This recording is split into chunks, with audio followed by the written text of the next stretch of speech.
say the least, we were hard-pressed. A radio, low volume, 2 in the morning. That's when these songs find you, not when you're looking for them.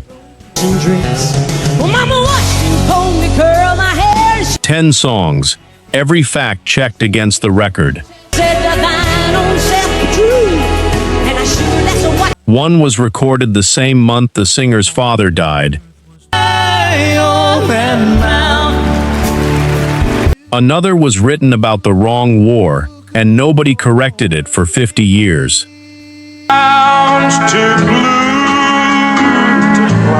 Subscribe before we start.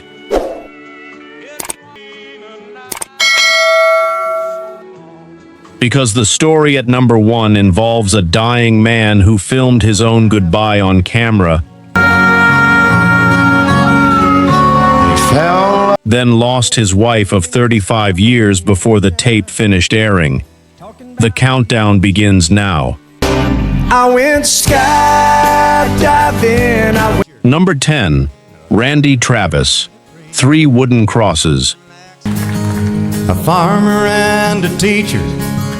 Songwriters Doug Johnson and Kim Williams built this song around 4 strangers on a bus. A farmer, a teacher, a preacher, a prostitute. Only knows, I guess it's not what you take. They chose who'd survive the crash on purpose. Not the farmer, not the teacher, not the preacher, who hands the sole survivor his blood-stained Bible before he dies. The woman everyone had already judged lives. As he held that blood-stained Bible up. Travis hadn't had a number 1 in 8 years when it dropped in November 2002. Released on Christian label Word Records, On the right side of the highway. it became the first Christian label single to top Billboard's country chart, won CMA Song of the Year in 2003, and a Dove Award in 2004, his 16th number 1, and his last. That's a story. 11 years later, Travis nearly needed a 4th cross himself. A viral infection attacked his heart in July 2013. 3 days in, a stroke tore through the left side of his brain. That preacher whispered. Doctors gave him under a 1% survival chance. He lived, but lost his speech. Crosses on the right side of the highway. For over a decade, the man who sang about what you leave behind couldn't sing a note of his own catalog. Aphasia took the instrument that made him famous. That farmer left a heart. It took until 2024 and 60 years of archived tape run through an AI model before he recorded one more song. For all of us to see, he said, bless the farmer. Next, a song a dying mother wrote her daughter's fate into, using nothing but a red dress. Wisdom in the minds of lots of children. Number 9, Bobbie Gentry / Reba McEntire, Fancy. Well, Mama watched you told me curl my hair. Gentry wrote and recorded this in 1969. 4 years after Ode to Billy Joe sold 750,000 copies in a week and knocked the Beatles off number 1. Welling up in her troubled eyes when she started to speak. Fancy is darker. A dying mother in a shack outside New Orleans hands her 18-year-old daughter a satin dress and tells her it's her one chance. Several stations banned it outright. It still climbed to number 8, Adult Contemporary, and earned a Grammy nomination. Gentry never confirmed autobiography, though she grew up poor in the Mississippi Delta. She did confirm the intent, calling it her strongest statement for women's liberation. Reba wanted to record it starting in 1984. Her producer blocked her for 7 years. Her 1991 version hit number 8 country, and became her most played song on country radio. The woman who wrote a survivor's anthem about reinventing yourself to stay alive did the same thing in reverse. Bobbie Gentry vanished from public life entirely in the 1980s and hasn't given an interview in over 4 decades. Next, a song America was certain was about Vietnam. The man who wrote it says we've had it wrong the whole time. Number 8. Kenny Rogers and the First Edition, Ruby, Don't Take Your Love to Town. Don't take your love to town. Mel Tillis based this on a real couple near his family in Florida. Waylon Jennings cut it first in 1966. Johnny Darrell took it to number 9 country in 1967. Kenny Rogers and the First Edition recorded the definitive version in a single take in June 1968. Need some company. A paralyzed veteran begging his wife not to leave. Released in 1969 at the height of Vietnam, it hit number 6 on the Hot 100, number 2 country. I just heard the slamming of the door. Everyone assumed the crazy Asian war meant Vietnam. Tillis later said, on the record, he wrote it about a World War II veteran. Nobody corrected it while it mattered. The myth sold more records than the truth would have. There's a darker line most listeners skip past entirely. Immobile. The narrator states exactly what he'd do to her if his legs still worked. It's not a plea by that point. Rogers's famous cracked, spoken outro wasn't even scripted. It happened live in the booth. A song built from a real Florida marriage got permanently misfiled as a Vietnam anthem, and the man who wrote it let the misunderstanding stand for decades because it was worth more than the correction. Started that whole crazy Asian war. Next Story didn't need an industry to manufacture its tragedy. It arrived on its own, the same month the song hit tape. Don't take your love to town. Number 7. Tim McGraw, Live Like You Were Dying. I went skydiving. Songwriters Tim Nichols and Craig Wiseman built this from 2 unrelated stories, a friend's cancer misdiagnosis and an NPR segment about a woman who wanted to climb the Rockies before she died. 7 seconds on a bull named Boom Man. No connection to Tim McGraw or his family. Then real life intervened. His father, former MLB pitcher Tug McGraw, had been fighting a brain tumor since March 2003 and died January 5, 2004. Going fishing wasn't such an imposition. Tim recorded this song, written by 2 men who'd never met his father, that same month, starting around 3 a.m., with his uncle reportedly breaking down on the studio couch every take. Released June 2004, it spent 7 weeks at number 1, swept CMA and ACM Song and Single of the Year, and won the Grammy for Best Country Song.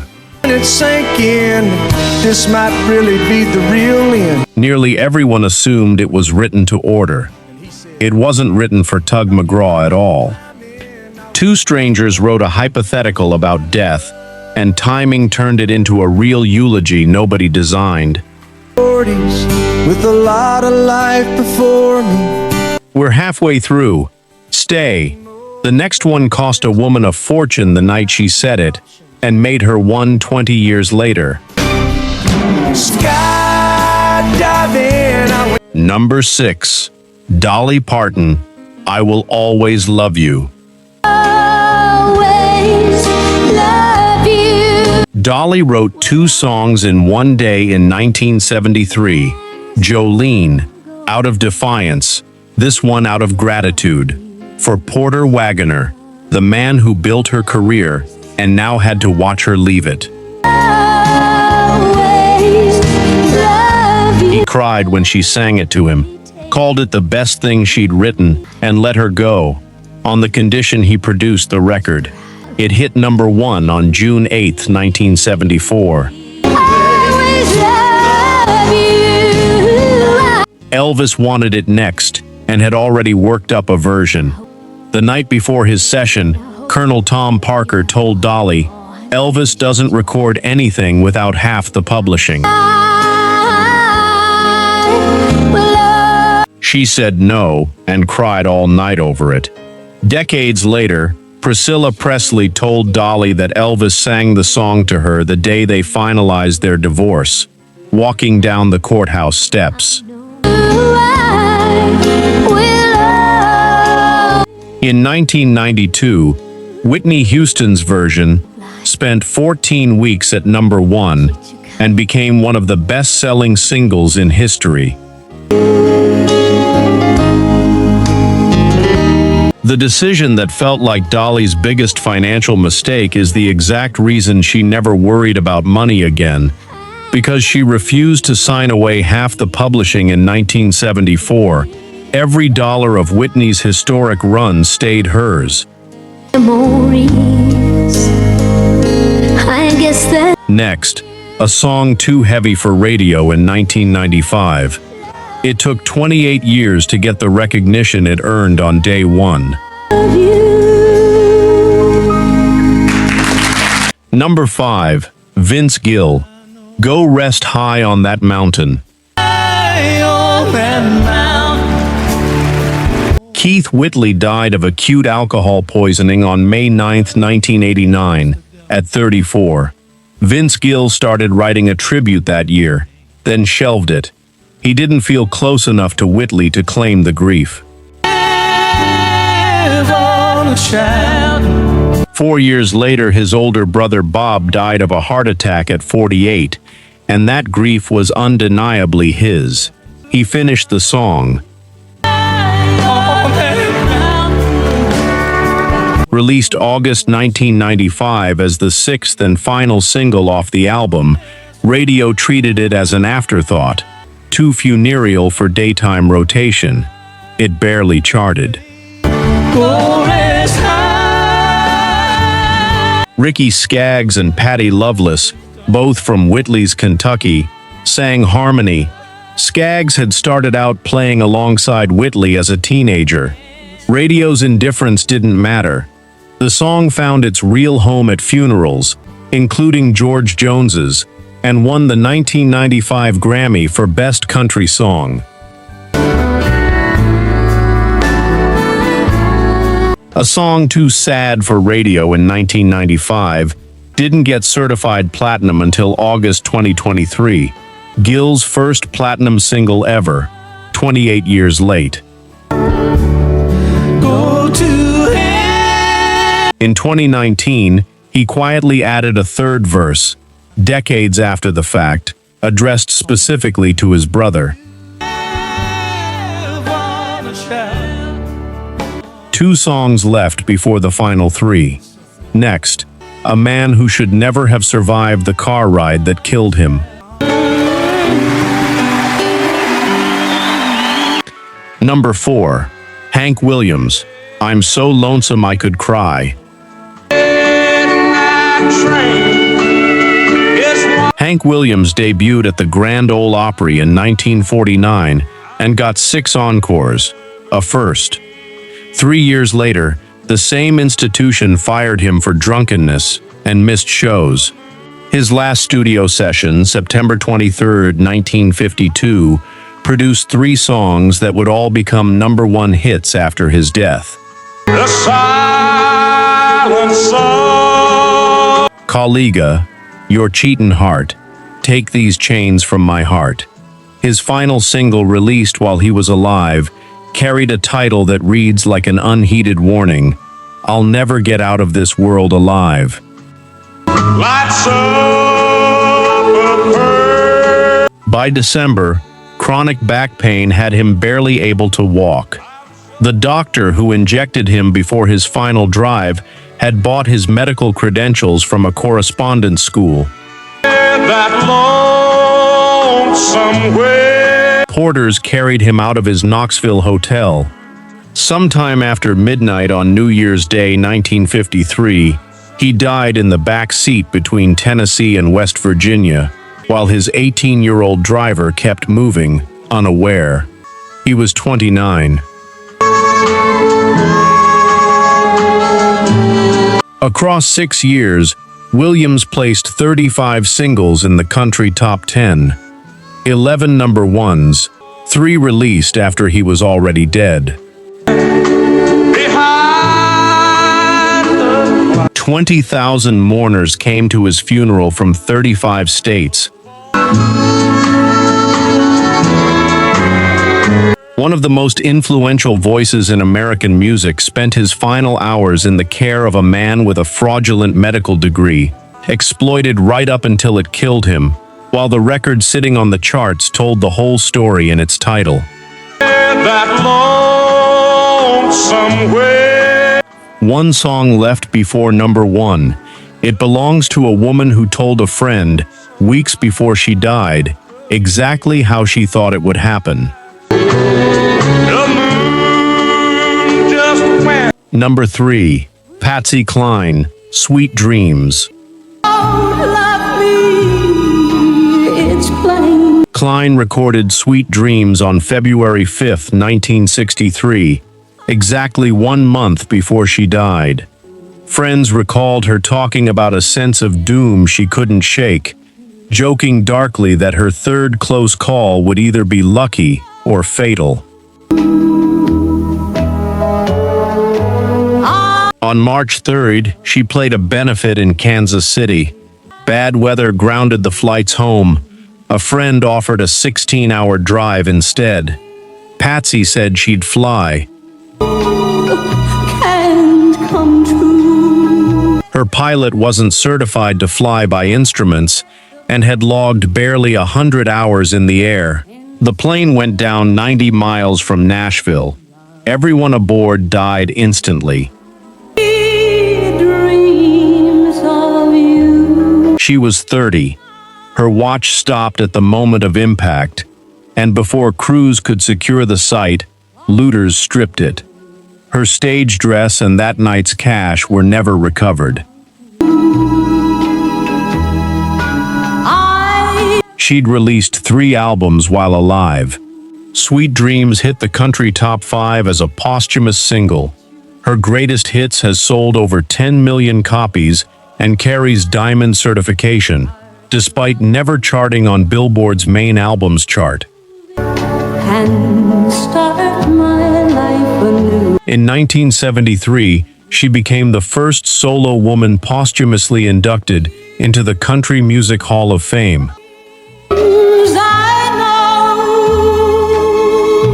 A woman who told her closest friends she felt her death coming flew anyway, into weather her own pilot wasn't licensed for, and strangers picked apart the wreckage before her body was even found.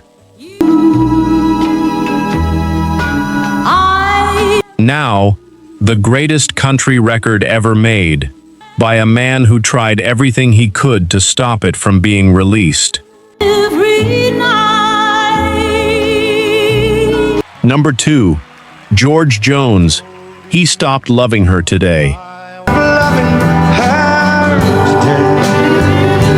Producer Billy Sherrill brought Jones this song in 1978. Jones hated it. Too long, too sad, and told Sherrill, in words he'd repeat in his own autobiography, "Nobody will buy that morbid son of a bitch." 62. His marriage to Tammy Wynette had already collapsed. Addiction had taken over most of his life, and his career was fading. What should have taken an afternoon stretched past a year. Jones reportedly sabotaged early takes by singing the wrong melody entirely, rather than face the lyrics straight.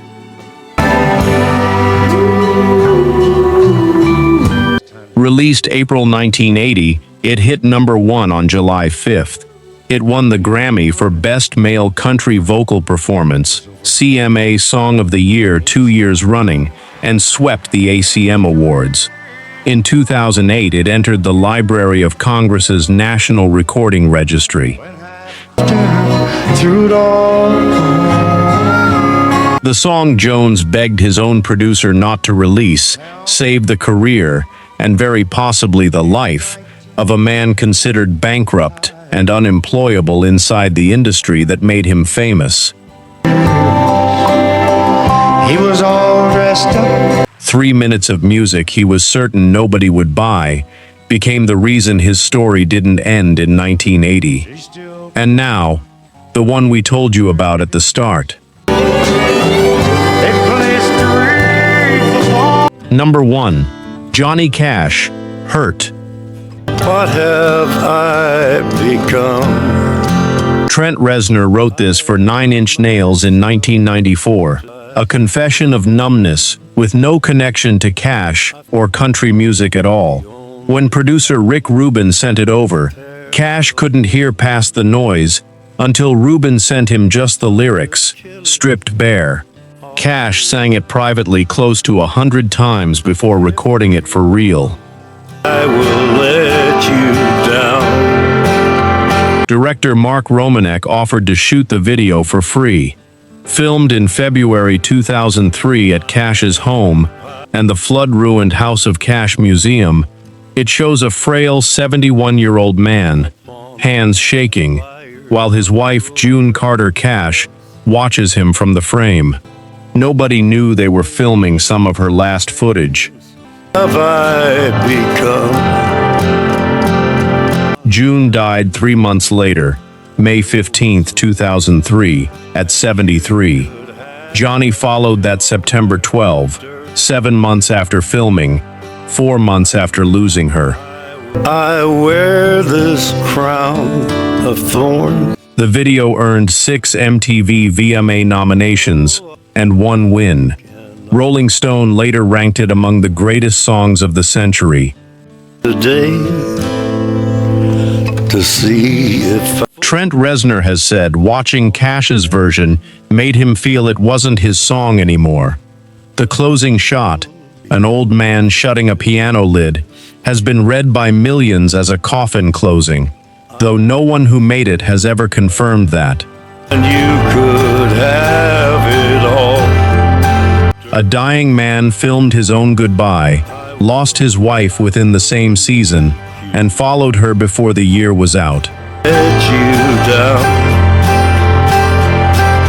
10 songs, 10 kinds of heartbreak, every fact checked against the record. They were never really about sadness. They were letters mailed to a future nobody was sure they'd survive to see, addressed to strangers like you, still listening at 2 in the morning. Comment which one wrecked you most. Subscribe if this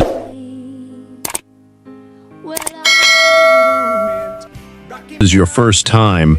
We are not done.